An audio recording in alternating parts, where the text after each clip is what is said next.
नमस्कार, कैसे हैं आप? उम्मीद है सब लोग अच्छे होंगे। मैं योग शिक्षक कुंदन कुमार स्वागत करता हूं आप सभी का पुनः हमारे चैनल में। दोस्तों, आज का हमारा विषय है yoga for healthy body and mind. इस विषय पर चर्चा करने से पूर्व यदि आप हमारे चैनल पर पहली बार आए तो वीडियो को लाइक और चैनल को सब्सक्राइब करना बिल्कुल ना। चलिए शुरू करते हैं। दोस्तों, स्वस्थ रहने के लिए हमारा खान पान, पानी पीना, सोना सभी पहलुओं पर ध्यान देना पड़ता है। जैसे खाने में उचित मात्रा में पौष्टिक आहार लें, हरी सब्जी, पत्तेदार सब्जियां, फल इत्यादि। ज्यादा ऑयली मसालेदार भोजन को अवॉइड करें। पानी भरपूर मात्रा में। योगा अभ्यास नियमित 30 से 40 मिनट स्वस्थ रहने के लिए करना आवश्यक है, जिसमें सबसे पहला जो नियम है कि आपका पेट साफ होना चाहिए। योगा अभ्यास करने के लिए आपको शुरुआत में के लिए इस प्रकार पद्मासन, सुखासन, वज्रासन में बैठ जाएं। 1-2 लंबी गहरी सांस लें। मन के स्थिर हो जाने के बाद 3 बार ओंकार का जप करें।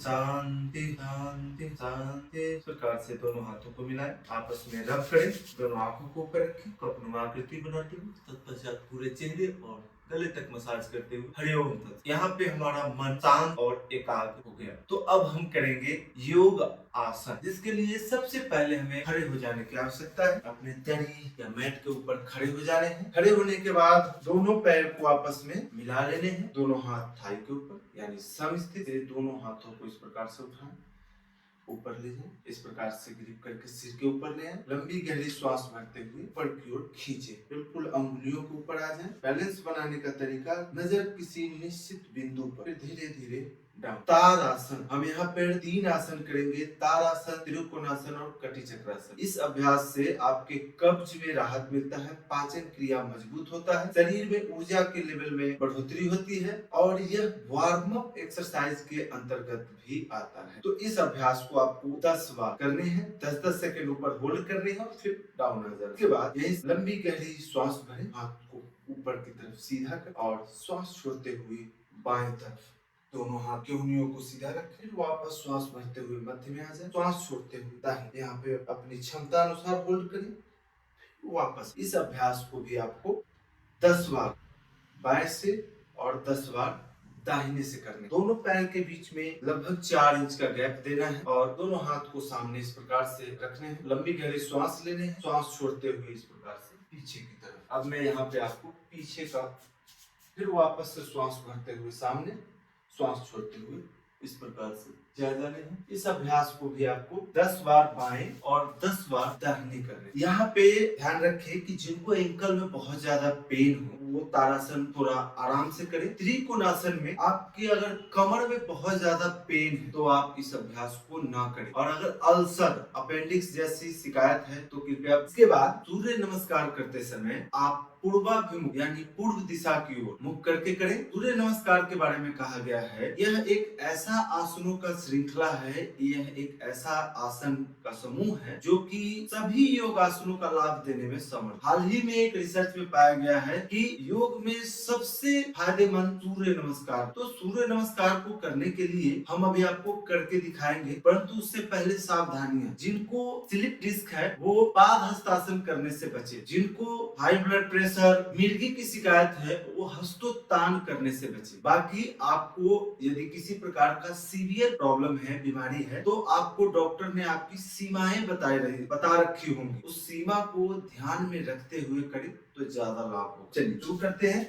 सबसे पहले दही के अगले हिस्से में इस प्रकार से समस्थिति, जैसा कि मैंने आपको शुरुआत में बताया, समस्थिति में खड़े हो जाएंगे। लंबी गहरी श्वास भरेंगे और इस प्रकार से दोनों हाथों को उठाएंगे, सिर के ऊपर ले जाएंगे। सबसे पहला आसन है हमारा प्रणाम आसन। इस प्रकार से यहाँ से श्वास भरते हुए दोनों हाथों को सीधा करेंगे, कान के बगल में मोटा मसल, श्वास छोड़ते हुए पीछे, वापस श्वास भरते हुए मध्य, श्वास छोड़ते हुए आगे आ जाएं।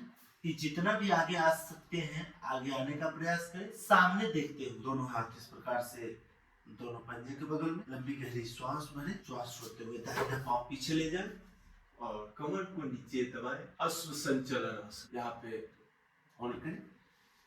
बाएं पांव को पीछे ले आए, लंबी गहरी श्वास भरे और श्वास छोड़ते हुए पर्वतासन। लंबी गहरी श्वास ले, श्वास छोड़ते हुए दोनों घुटने को जमीन पे, फिर चेस्ट और फिर चिन। अष्टांग नमस्कार। यह श्वास भरे, श्वास छोड़ते हुए भुजंगासन। लंबी गहरी श्वास भरे, श्वास छोड़ते हुए पर्वतासन। लंबी गहरी श्वास भरे, श्वास छोड़ते हुए अश्व संचलन आसन। लंबी गहरी श्वास भरे और श्वास छोड़ते हुए पाद हस्तासन। वापस से श्वास भरते हुए मध्य में, श्वास छोड़ते हुए हस्तोत्तान आसन। वापस से प्रणाम आसन। इस प्रकार से आपको दाहिने पांव से, शुरुआत में मैंने दाहिना पांव पीछे लेकर गया, फिर आगे आते समय बाएं पांव आगे लाए। अब अगले राज चक्र में हम बाएं पांव को पीछे ले जाएंगे और दाहिना पांव को आगे ले जाएंगे। इस प्रकार से आप अपनी क्षमता अनुसार धीरे धीरे पहले 3 बार बाएं से दाहिने पैर से, फिर बाएं पैर से 3 बार, ऐसा करते करते आप एक चक्र बनाएं, यानी कि 12, कम से कम स्वस्थ रहने के लिए 12 अगर आप 12 बार सूर्य नमस्कार करते हैं, यानी 12 बार दाहिने पैर से और 12 बार बाएं पैर से, तो आपको शरीर में किसी प्रकार की दिक्कत नहीं आएगी, फ्लेक्सिबिलिटी की कमी नहीं होगी, पाचन क्रिया सही रहेगा, आपको नींद समय पे आएगी, आप तनाव मुक्त रहेंगे। ये था हमारा सूर्य नमस्कार। अगला जो हम करेंगे वो अभ्यास है हमारा इस प्रकार से, हम थाई के मसल्स को, सबसे ज्यादा लोगों को पैर में स्टिफनेस रहती है यहाँ पे झुकने में, इसके लिए हम एक अभ्यास करेंगे। इस प्रकार से पैर को खोल लेंगे, लंबी गहरी श्वास भरेंगे, श्वास छोड़ते हुए इस प्रकार से नीचे आ जाएंगे, कुछ समय पीछे देखेंगे। इस अभ्यास के फायदे कि आपके पिछले हिस्से में बिल्कुल खिंचाव महसूस होगा। दूसरा, ब्लड का सर्कुलेशन आपके सिर के ऊपर बढ़ेगा। ध्यान रखिए कि इस अभ्यास को वो लोग न करें जिनको बहुत ज्यादा उच्च रक्तचाप की शिकायत है या मिर्गी की शिकायत है। स्लिप डिस्क वाले को तो जैसा कि मैं बता रखा हूँ, वो आगे झुकने वाले अभ्यास को न करें। तो इस अभ्यास को भी आप 3 से 5 बार 20-20 सेकेंड के लिए करें। इसके बाद अगला अभ्यास है हमारा, यहीं से बाएं पैर को बाएं तरफ और दाहिने पैर को थोड़ा और खोल दें। दोनों हाथ को इस प्रकार से आपस में मिलाएं, इस प्रकार से थाई के ऊपर रखें और लंबी गहरी श्वास भरें, श्वास छोड़ते हुए पीछे की तरफ आए, वापस श्वास भरते हुए सामान्य अवस्था में। अब हम यहाँ पे दिशा की बदली करेंगे, यानी कि पहले बाएं पांव से, अब हम दाहिने पांव से। इस प्रकार से लंबी गहरी श्वास भरें, श्वास छोड़ते हुए पीछे आ जाएं, वापस यहाँ पे अपनी क्षमता अनुसार होल्ड करें। इसके बाद वापस इस अवस्था में 1-2 लंबी गहरी श्वास ले लीजिए। बाएं पांव को पुनः को सीधा रखें, लंबी गहरी श्वास भरें, श्वास छोड़ते हुए दोनों हाथों को पीछे ले जाएं, श्वास छोड़ते हुए आगे। सेम दूसरी तरफ से भी।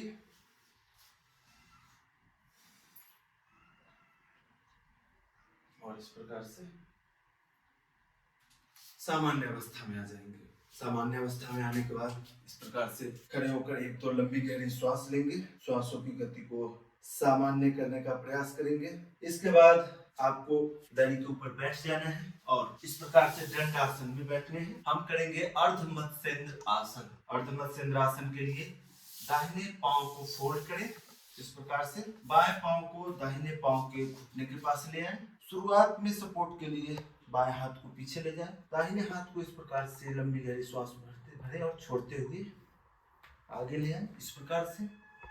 अब बाएं हाथ को उठाकर नाभि को स्पर्श करने का प्रयास करेंगे, सिर पीछे की तरफ, वापस जिस प्रकार गए थे उसी तरीके से रिटर्न आएंगे।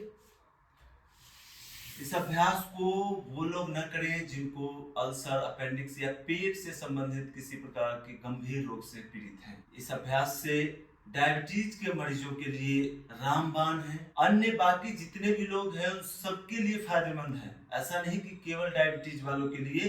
इससे पाचन क्रिया मजबूत होता है, पेट की चर्बी कम होती है, आपका मेरुदंड फ्लेक्सिबल रहता है, यानी स्लिप डिस्क जैसी बीमारियों का खतरा कम हो जाता है। इसको दोनों तरफ से करते हैं हम। पहले दाहिने तरफ से किया हमने, पहले बाएं तरफ से किया हमने, अब हम दाहिने तरफ से करेंगे। जाने का प्रोसेस से इस प्रकार से वापस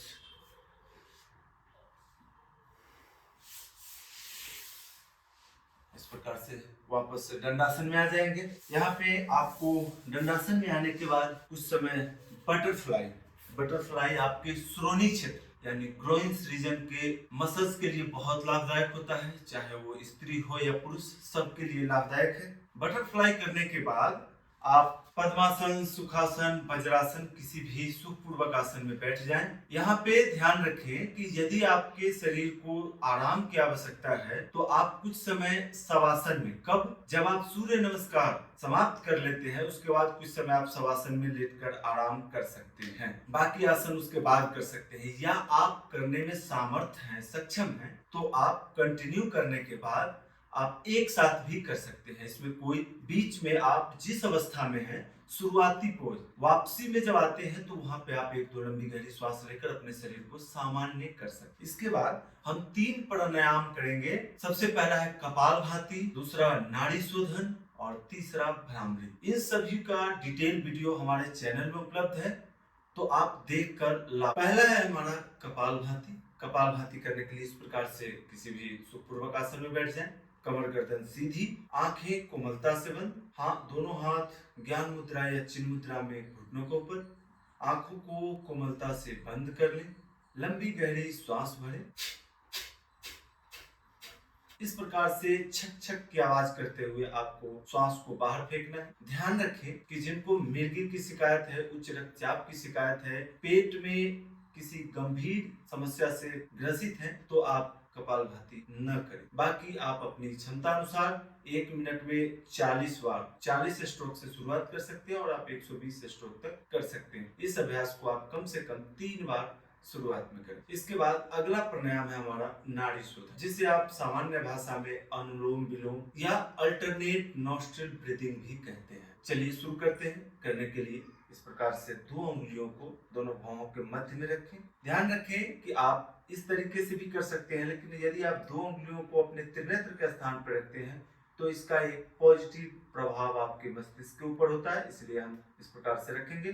दाहिने अंगूठे से, यानी कि अंगूठे से हम दाहिने तरफ की नासिका को बंद करेंगे, यानी राइट नॉस्ट्रिल, और इन दोनों उंगलियों की मदद से बाएं तरफ की नासिका को हम बंद करेंगे। इस प्रकार से दाहिने तरफ शुरुआती स्टेप में आपको दाहिने नासिका को बंद करना है, बाएं से लंबी गहरी श्वास लेनी है, एक रिदम में मन ही मन गिनती कर सकते हैं, वो बेस्ट रहेगा। फिर आपको बाएं तरफ की नासिका को बंद करना है और दाहिने से एक्सहेल कर देना है। जितने की गिनती में आपने लिया था उतने ही की गिनती में उसी रिदम में आपको एक्सहेल कर देना है। पुनः आपको उसी रिदम में दाहिने से श्वास को भरना है और बाएं से एक्सहेल कर देना है। ये हुआ एक चक्र। ध्यान रखिए, कभी भी अनुलोम विलोम या नाड़ी शोधन प्राणायाम करते हैं तो आप बीच में ना छोड़ें, यानी बाएं से लेकर दाहिने से लेकर बाएं से खत्म करने के बाद ही प्राणायाम को समाप्त करें।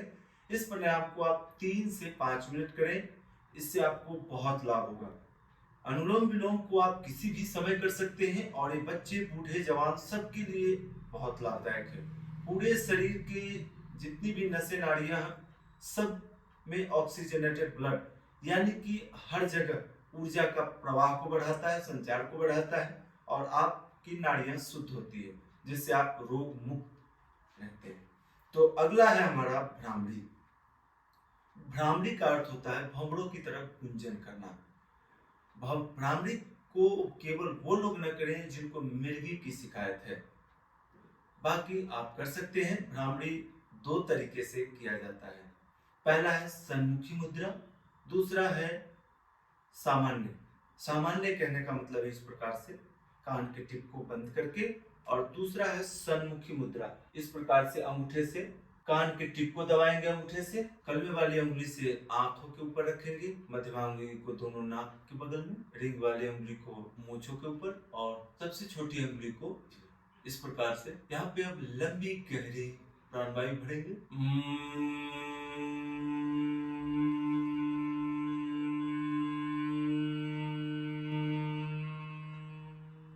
इस प्रकार से आपको भंवरे की गुंजन करनी है। ध्यान रखिए, कान के टिप को इतना अच्छे से दबाना है कि आपको बाहर की आवाज बिल्कुल सुनाई न दे। इसी अभ्यास को आपको रोजाना 30 से 40 मिनट, जितने मैंने आपको क्रम बताया इसमें कम से कम आपको 30 से 40 मिनट लगेंगे। तो इस अभ्यास को आप रोजाना करें, नियमित करें, लाभ उठाएं। अपने दोस्त, अपने परिवार वालों को योगाभ्यास को करने की सलाह दें, प्रेरित करें। यदि आप हमारे द्वारा दिए गए जानकारी से संतुष्ट हो तो वीडियो को लाइक, चैनल को सब्सक्राइब करना बिल्कुल न भूलें। और इसी प्रकार के महत्वपूर्ण वीडियो को लेकर हम आगे भी उपस्थित होते रहेंगे। तो मिलते हैं एक नए वीडियो में, तब तक के लिए नमस्कार, जय हिंद, जय भारत।